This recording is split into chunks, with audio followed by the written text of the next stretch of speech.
All right. Hello, everyone. Dr. Mankal here, and the famous. Dr. Her. Um, this is one of many webinars that we plan to put on. This topic is dear and near to our hearts, being fathers, and we've seen just a rapid increase in the number of neurodevelopmental disorders that are happening in our community, let alone what's happening around the world. And we wanted to really bring you some powerful information about what's been our role as pediatric wellness chiropractors and how we've helped some of these kids and parents get their lives back in order. And we really want to take the time to explain to you sort of the impact and what's the neurology like with regards to brain function and how we've helped them in chiropractic. And so we want to go through that process with you, because I know a lot of you who are listening out there you may have perceptions of chiropractic of what it is, and it's about the back and the neck, but really it comes down, it's all about the nervous system, and we'll share that information with you as we get further on into the webinar. And at the end of it, we'll definitely give a special opportunity for you guys to get your children evaluated, and some of the parents, from what you're hearing, you may want to as well.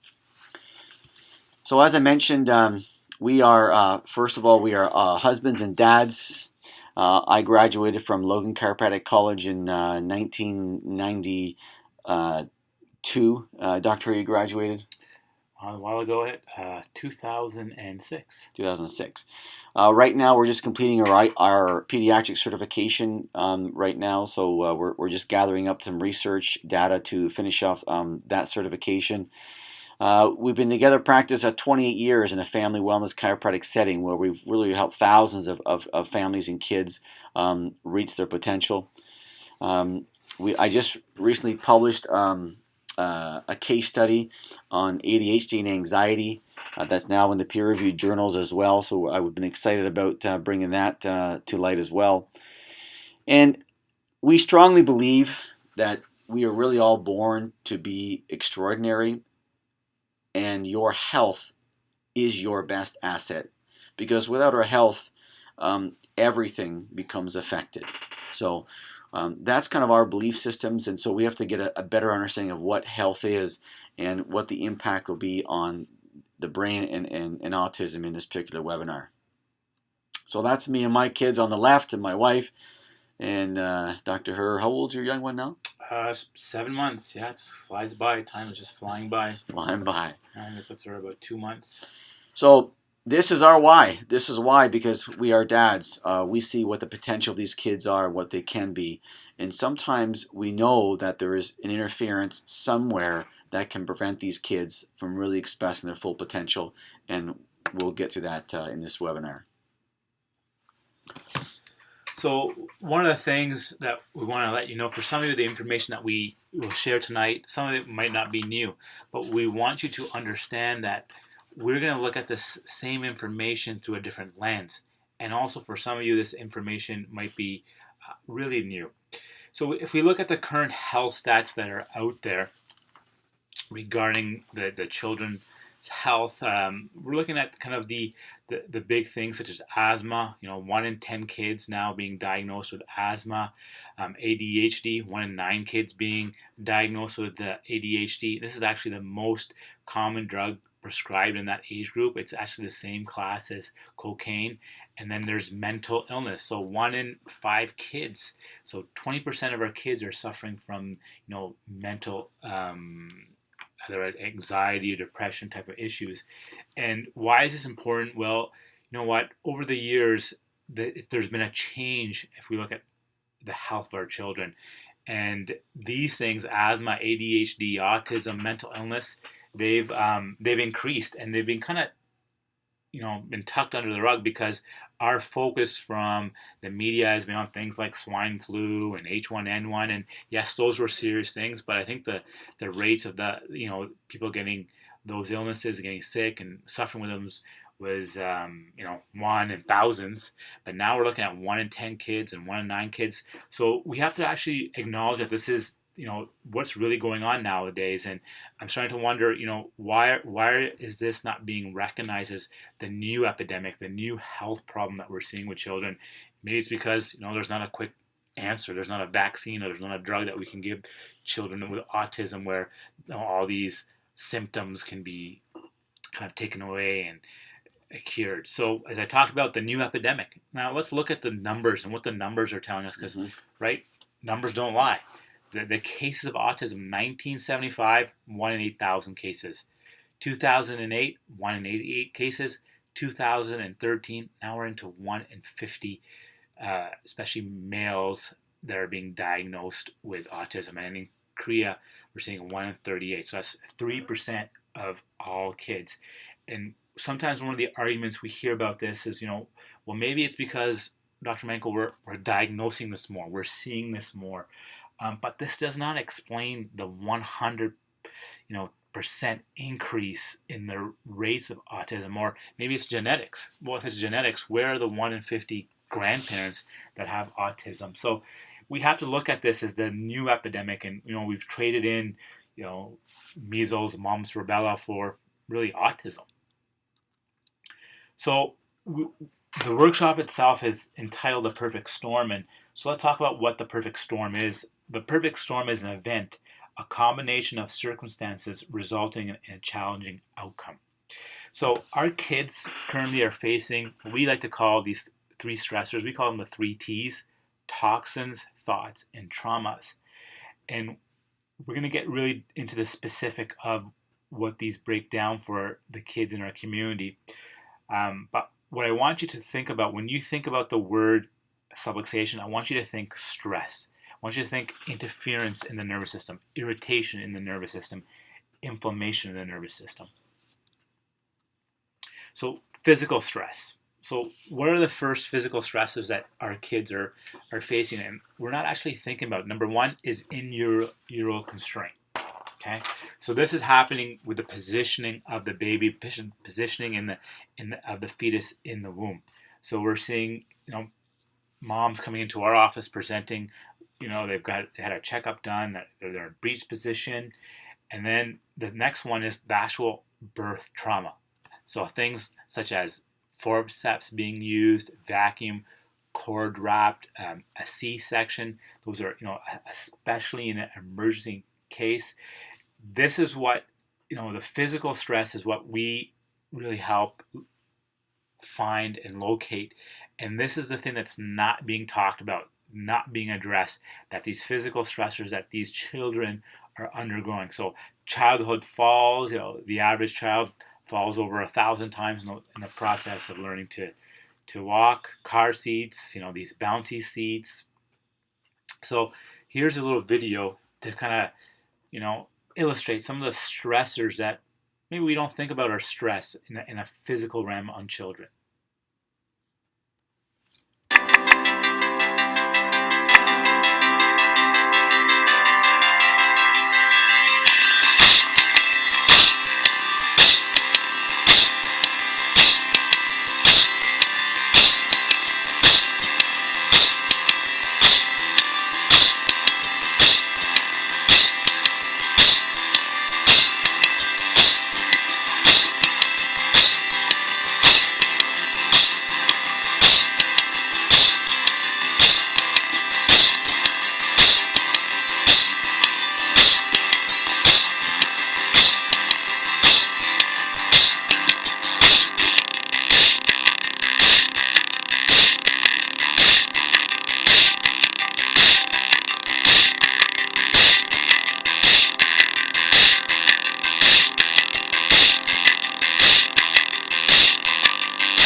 Just watching that Dr. Her again reminds me of several of my kids going through many of those impacts. That's for sure. I think we have one of those impacts just this weekend here, and as a child and as a parent, that they look at them, and they give you a good chuckle, a good giggle, but as a pediatric chiropractor, it kind of makes me squirm a little bit of what's happening on the inside with these children.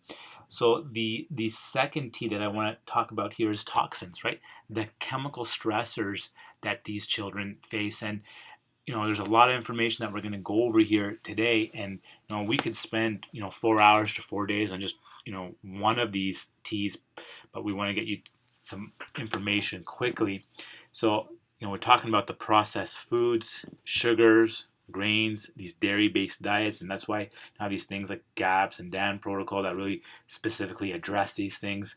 The environmental chemicals, they're everywhere. Household cleaners, detergents, very sensitive and controversial topic, but the ingredients in these vaccines like mercury, aluminum, sorbitol, and much more, and maybe that's a discussion for another time. And just in preparation for this workshop, reading some of the research out there, a really interesting study came to mind for me where they actually took blood out of the baby fetuses, and they actually found these unborn children on average had 217 neurotoxins within their blood. So they haven't been exposed to nearly what they're going to be exposed to when we're born in the real world, but this is coming from through mom and through the environment. Absolutely.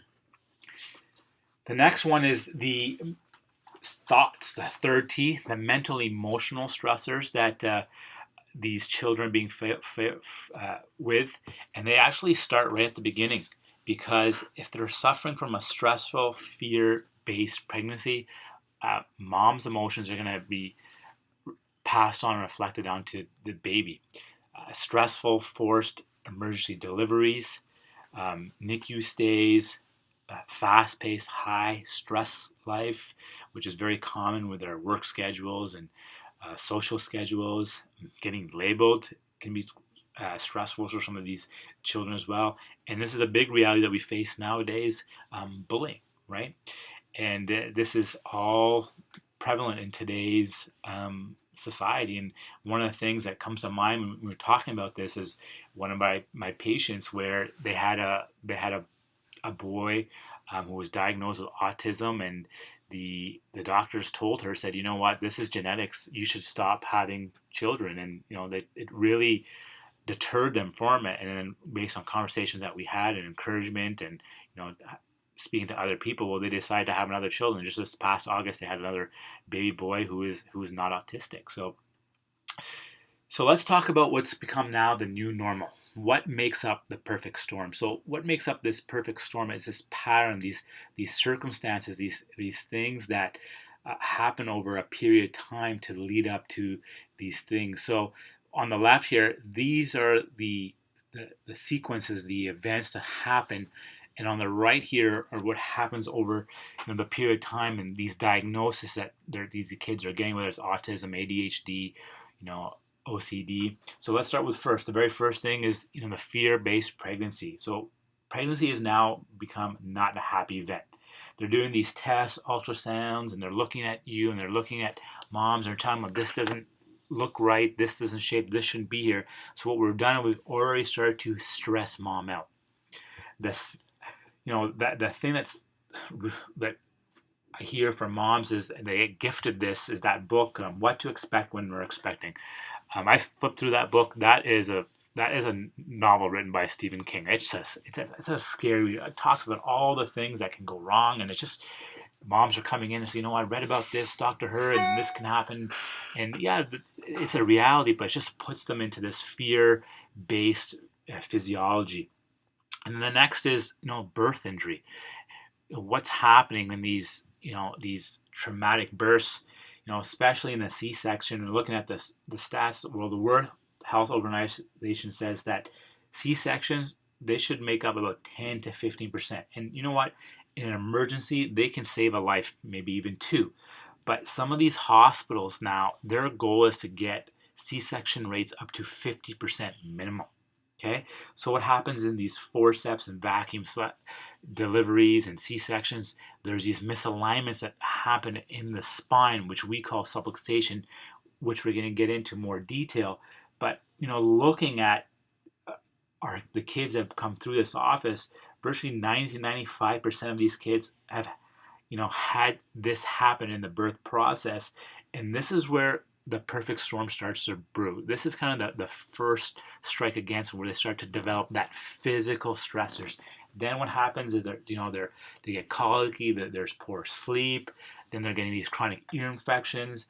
And the research has shown that 4 to 5 kids before the age of 3 is getting ear infections, and now they've been put on antibiotics, and now they're being loaded on 24 to 36 different vaccines depending on the state and the province that you're in. And then the final thing is this toxic food and environment, right? Air, food, water quality, which is essential for life, is now very polluted, and it's affecting the way that these kids function and heal. So it's all these things. It's not the one thing, but all these little things that add up to create this perfect storm. So as Dr. Mankal talked about earlier, he's mentioned that we're both pediatric chiropractors. So why when people think about chiropractic, they're thinking about neck pain, headaches, low back pain, and that's what a lot of people in the media have portrayed chiropractic about, but it's not what it's about. What we work upon is working with the nervous system, and the function of the nervous system is to perceive the environment and coordinate the behavior of all cells. So when we look at children in these neurodevelopmental disorders, where do they have challenges? Where do they struggle with? They struggle with perceiving. They don't perceive the environment well. They struggle with coordinating. The brain does not coordinate and control well. And when those perception and coordination do not work well, it affects their behavior, right? And these kids, their biggest issues here is in the nervous system. That's why we have such success and success stories with these kids with ADHD, autism, and OCD. There are challenges that are happening in the nervous system. And Dr. Mankal is going to go on and talk a little bit about, the nervous system and how it has a brake and a pedal, and how the way that we receive information, proprioception, how it's important for these kids that we work with. So in the next diagram here, this is a picture of the nervous system, the brain, the spinal cord, these special wires that come out of the spinal cord, which we call nerves, and how they control and regulate and coordinate all the cells, the tissues, the muscles in the nervous system. But what's equally as important is how this information gets back up to the brain. And when we look at this picture here, you can look at this picture as kind of like the fuse box of the house, and how all these things are sending information and control and coordination. But once again, equally important is how the information is coming in. And this is where that disconnect happens with these children, and where our goal here is to get these kids that are disconnected reconnected. It's like they have static on the lines, Dr. Herr, right? It's like an antenna doesn't, if it's not, the old style TVs and trying to receive that information to transmit. When there's interference in the nerve system, it's like having static on their lines. So their outputs, their behavior, their anxiety levels goes up. And that's a common finding in a lot of these kids. So we talked about subluxation being that misalignment, but now it's time for us to get into kind of what we call the nerd time, the neurology, and the specifics, the cause and the effect. So we've talked about the cause, the 3 T's, right? The physical stress, the trauma, the chemical stress, the toxins, the emotional stress, and the effect. So we call them the 5 Ds: Dys-kinesia Dys-afferentation, Dys-autonomia, dyspanesis, and once again, this is where these kids become disconnected. So the very first one, dyskinesia. A subluxation occurs when a joint becomes misaligned and fixated, losing its ability to go through proper range of motion. So there are 2 physical elements here, the misalignment and the fixation, and what they do is they cause neurological effects. And we look at this here kind of as the main breaker. This is once again that missing link, the thing that's not being looked at. We have that normal alignment where messages are getting from the brain down to the spine, and then we have this misalignment, this fixation. Well, the way the information is getting back up. You can see that the brain stem is compressed. The information is not getting through. It's like that static that Dr. Mankal was talking about. And 99% of the time, we have to understand is that we don't have any control through how the information is coming through. And we learned about the sixth sense. Well, the seventh sense is the proprioception, the process that the information gets in and back from what we do. And the brain itself is primary as sensory organ. So I'm just going to forewarn you here. This information for this video here might be a little bit graphic, but we want you to understand what happens in quote unquote what is called a healthy birth here through a C-section delivery. Irritated. Oh, there you go, fella. Come on, buddy. All right. Here's a girl. Just watch here. This is the first subluxation coming up. Came for the camera. Oh, yeah. Coming back. There you go. Wow. So you can see how because in order to get the shoulders out, because they're wider, the doctor is laterally flexing the head side to side to try to pry that shoulder. So where can that very first misalignment happen? Right there, right? So this is where to start, right? That happens up to 40% of the time with babies over and over and over and over. And what's ironic here is that this baby gets taken over and they start to check his eyes, they start to check his ears, his breathing, but nobody stops to think, you know what, maybe we should go to the spine. Maybe what happened here was very traumatic. Maybe this is going to affect the way that this baby's nerve system develops, right? And nobody is looking for this. And this is what the big physical event stressor that happens that can start that perfect storm. Because at times, imagine that can be 60 to 90 pounds of pressure that is they're strapped onto the head trying to get the baby out this way. Okay, so and this is not even us in chiropractic, Dr. Mankal, that's talking about. This is once again, as I mentioned, the real pandemic, the real epidemics happening, and this is research that's been done by a medical doctor, Gudeman, and when he found that spinal injury was present 80% of the infants that he examined shortly after birth, causing interference to neurological and immune function. We talked about nerve system issues, perceive issues, coordination issues, right? And this is where it all starts, so where it all develops, right? And then he concluded, based on his observations of motor development and manual control of the occipital atlantial axial joint. That's the occiput, and that's the second, and then in the second word here, atlantial axial, that's the first and second vertebrae complex, should be obliterated after every difficult burst. So what he's saying is the success of the adjustment overshadows every other type of treatment on that first three bones in the actual vertebrae after a birth process. So two major events happening here: the stressors, the physical stressors. 80% of the kids that he checked had this, and then excess of the adjustment overshadowed other treatments. And this is where we come in.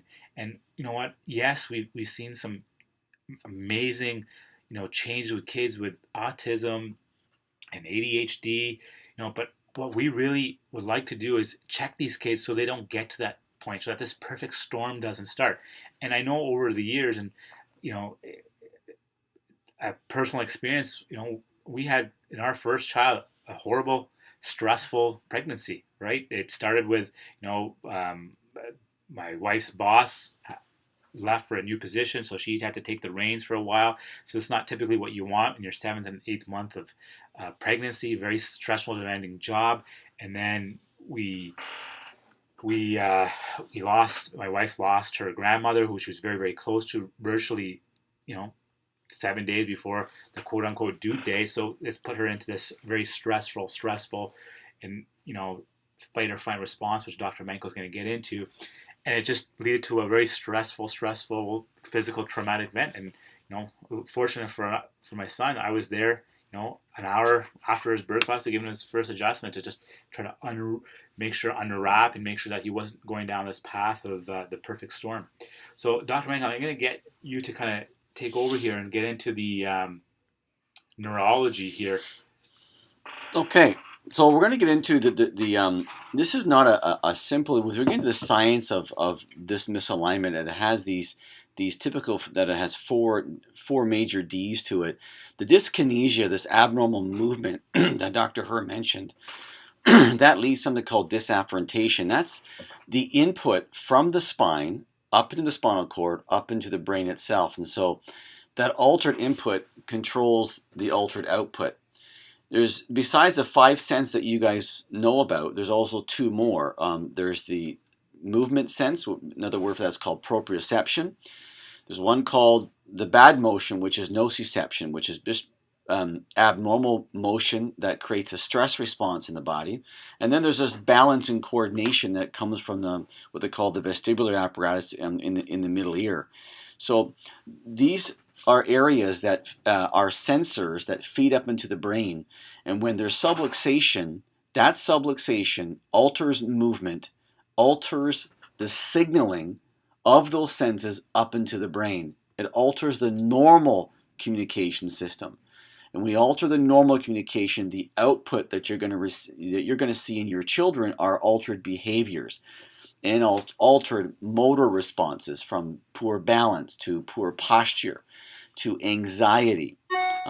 Those are just the common things that we see. So again, there's this diagram again where you can see where the diagram on the left where the head is tilted to the right, that again alters the position senses, alters the feedback up into the brain, and then you get the altered behavior as a result of it.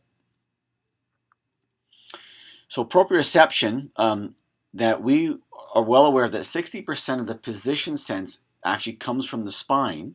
1/3 of the 60% comes from that occiput C1, C2 area Dr. Herr mentioned earlier from Dr. Goodman's study. Over half the neurons in the spinal cord are there for this specific functions alone. So subluxation, as I mentioned, alters the input to the brain, and that creates a stress response. That leads to something called dysautonomia. And this is, for you parents out there, what you'll see in your kids, because the autonomic nerve system controls organs and glands and blood vessels. Some of the things you're going to see a problem in is your child's immune system. So they have a hard time dealing with the bugs in our environment. They have a hard time fighting it off. It lasts 2-3 weeks at a time, and they're getting sick again in a very short time. Digestion. They have poor eating habits. They may be very constipated. They don't go to the bathroom as often as they need to. They may complain of stomach pain to you. So all of these things, as well as affecting sleeping patterns, you'll see as a result of the stresses from what they call the dysautonomia. And then the last one is the endocrine system, which is the hormone system, that also gets affected as well. So from 1D, it continues causing the others. And this diagram here kind of shows us the balance of the nervous system. We have 2 parts. One of them controls, we call it gas pedal, which is the sympathetic part. One is called the parasympathetic, which is the brake. And our body's always trying to achieve a degree of balance. Depending on what environment that you're in, you may have more sympathetic, but then once you're out of that environment, you'll kick in the other side. Well, we see a lot of these kids, when they have subluxation, dyskinesia, dysautonomia, they are stuck in the fight or flight response, so they're stuck with the gas pedal on. And so then again, when we have this process where they're stuck, we see the sympathetic response, and we start to see immune function altered, and we start to see massive behavioral changes as well as motor output as well. Dr. Bruce Lipton, who's a PhD, made the statement out of his book, you can't be in growth and protection at the same time. It's impossible. And so a lot of these kids are in protection mode all the time because they're in this sympathetic response. And this one here, dyskinesia, to keep it simple, it is a reversible physiological state. But I mentioned earlier is when we have these errors in energy that is going up into the brain, the output or the behavior and the motor response that you're getting from your child are going to be altered. Maybe their learning ability, their adaptability to learn, their ability to write. We start to see, Dr. Herr, their postures, very poor posture. They look at very floppy with some kids. And then the organization that they have with regards to organizing their time, organizing their work, especially when the kids are a bit older in school. So you start to see this in kids with, also with ADHD issues. And I'll never forget one of our young lads, Carmelo. I mean, he had such an altered output and disorganization that was coming from him that his parents were always hearing from him that he wanted to die. He wanted to kill himself. Just imagine a mother hearing her 7-year-old child on a regular basis telling you that. I just couldn't imagine that, Doctor. That's actually quite frightening to hear that. But there was just so much stress into his body that he just couldn't cope. And they brought this child in for this checkup, and we found interference within the spine, within the skull. And after we started, I think it was 1 or 2 adjustments, Dr. Herr, this is the exact words that the mom shared with us. We have our son back. And that's the impact that a proper balanced nervous system function can have on a child. And it can be in a short time. Other kids may take a bit longer. So when you look at these kids, they kind of, in the energy outputs, there's 3 different types that we see. One is called a raging bull type of kid where, as I mentioned, they're stuck in the gas pellet all the time. They're in the fight or flight. Typically seen with ADHD and anxiety. 2, the drunken bull, where the brain is disorganized and disconnected. See that sensory processing disorders and balance and motor problems.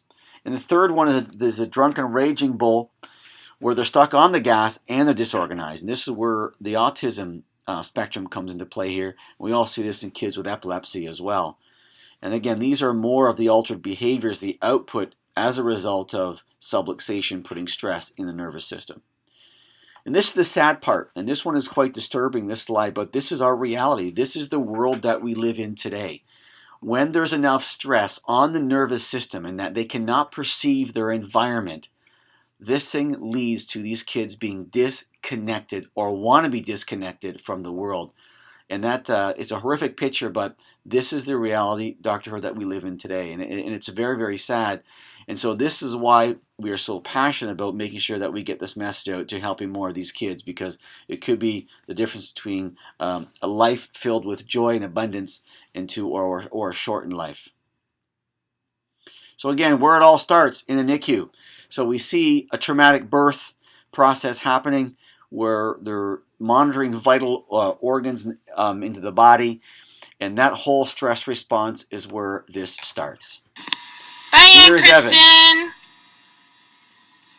So we want to show you one story of Evan in chiropractic and what he was like before, and we'll take you through the process so that you understand as a parent what are some of the things that what we see and how we monitor these kids and how we monitor their neurology based on some technology that we'll use. And I just want to show you Evan's case here, what he was like before, and take you through what happened after pediatric chiropractic care. See you later. No. No?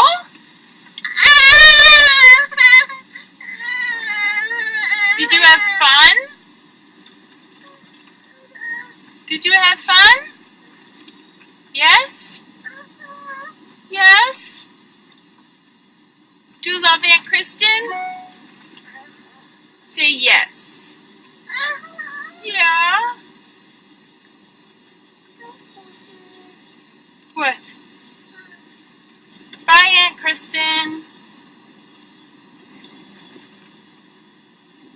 We'll see you later.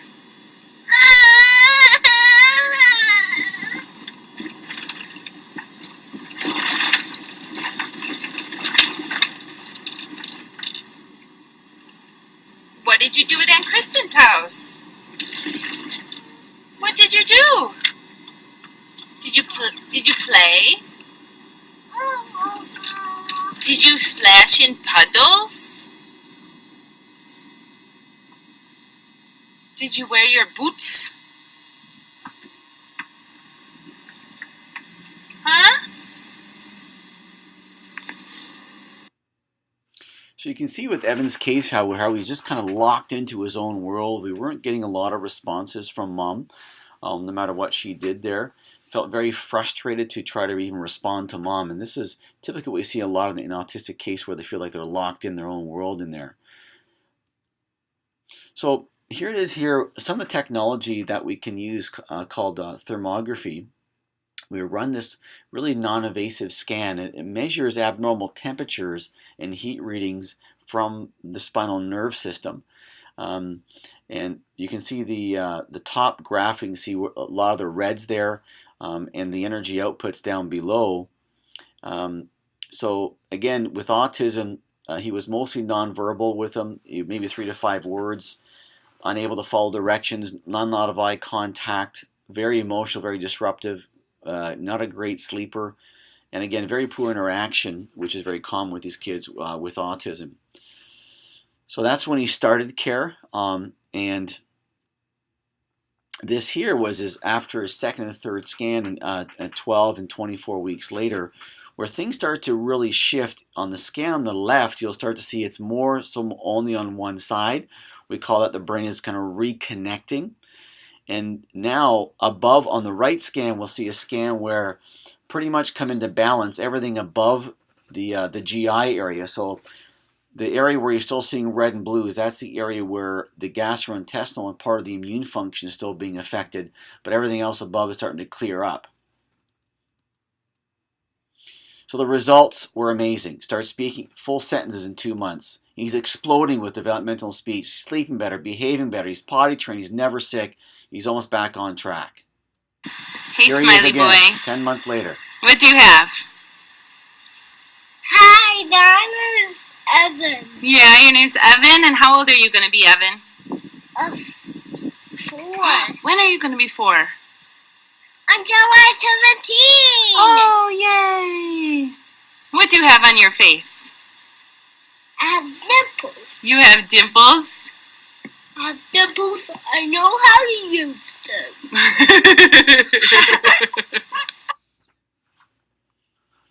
So you can see just a totally different child coming out of his own.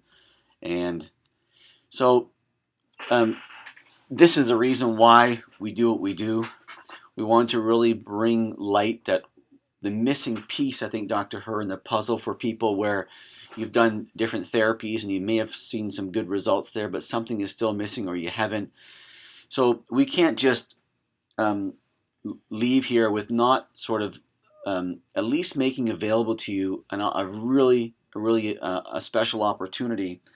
And I know that you're listening and you're probably thinking whether, does my son or daughter, do they have this thing, subluxation, in their spine? And we couldn't walk away with this webinar leaving you wondering whether if they do.